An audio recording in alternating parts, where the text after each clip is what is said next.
Stephen A. Smith got torched, and I mean Torched. He was in the middle of a game where he's being paid $20 million to be the halftime guy, the pregame show guy, the postgame show guy. He's thinking of running for president. A lot going on in the world. I'm gone for a weekend, and quite a few things happened off the field this weekend.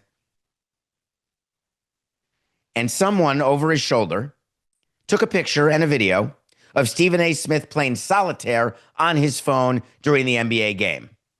Now, raise your hand if you do not live in a glass house. Just asking. I'm asking if every one of you pays complete full attention during the course of your day. You're not checking your personal email. You're not going on the apps. You're not going on social media. You're not going to Amazon. That you are locked in.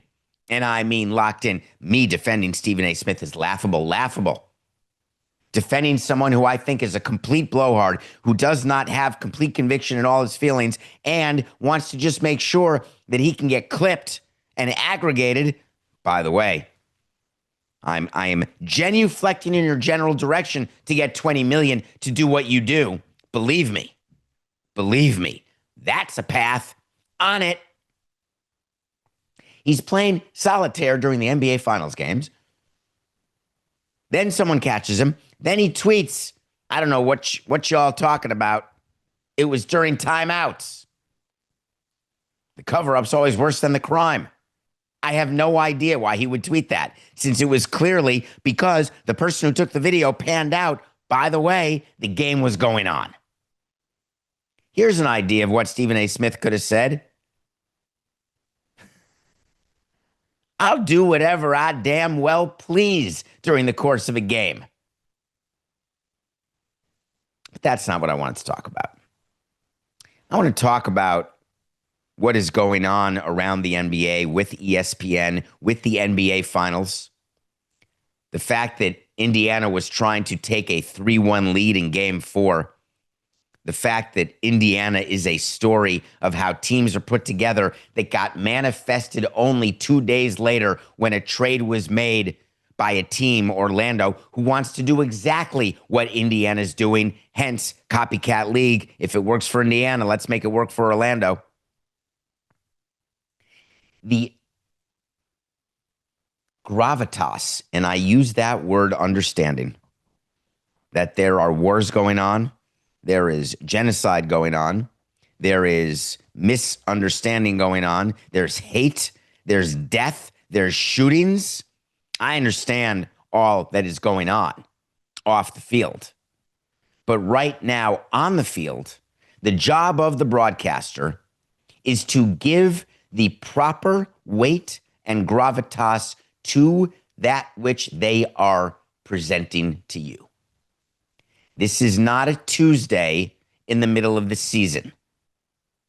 This is not a January 17th game. This is the NBA Finals. My background, old guy or not, is when our friend Bob Costas is setting up an NBA Finals game for you in the 90s. You think that not only is this appointment viewing, but you think, my God, they could be splitting the atom here. You think you're about to see drama in a way that you would expect a curtain to be the precursor to the feeling that you're about to have. You are about to be entertained in a way that merits the amount of money you are paying if you're in person and the amount of time you're spending if you are watching on television. My biggest complaint about Stephen A. Smith, about ESPN, is every single game of the NBA Finals, in my mind, forget the digital signage, which was totally botched.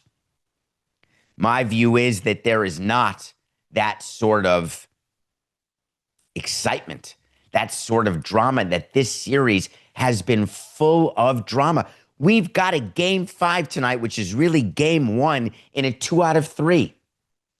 Go back to the days when I was young and 66% of you were not even born. And the first round of the NBA playoffs, and Coca will not believe me, but then he'll look and he'll say, my God, you're just old. The first round of the NBA playoffs used to be a 2 out of 3. The most amazing thing about a 2 out of 3, and it was first round, but the most amazing thing is, yikes, you got to win Game 1. This is the NBA Finals. This is tied at 2 with the Game 5 coming up this evening. Do I think the story should be about Stephen A. talking about Tyrese Halliburton getting into another fight with a player? Because that's what you're all watching. You're all clicking it. You're all eating alive all of the ridiculousness off-court stuff that's being fed to you. Why do you think ESPN keeps doubling down on personalities who just yell into the microphone about nonsense with no knowledge of anything? Stephen A. is not understanding of what's going on because he doesn't do it. Stephen A. isn't the story. He's supposed to be the presenter of the story.